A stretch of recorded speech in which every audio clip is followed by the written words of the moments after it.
নমস্কার, I am doctor সোরা। ভীষণ গরম পড়েছে।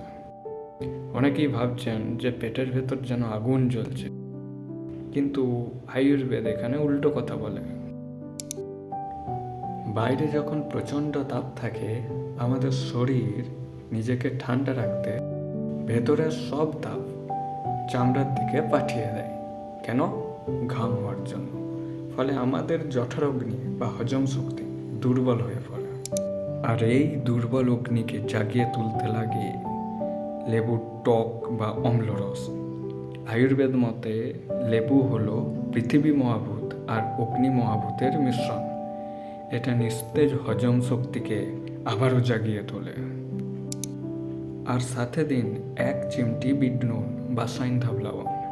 এটাই শরীরের ইলেকট্রোলাইট ব্যালেন্স ঠিক রাখে আর হজমের নালীগুলি পরিষ্কার করে।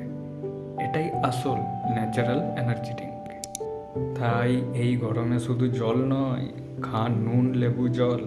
আপনার পাচন ক্ষমতা ঠিক রাখুন। এমন আরও টিপস পেতে ফলো করুন।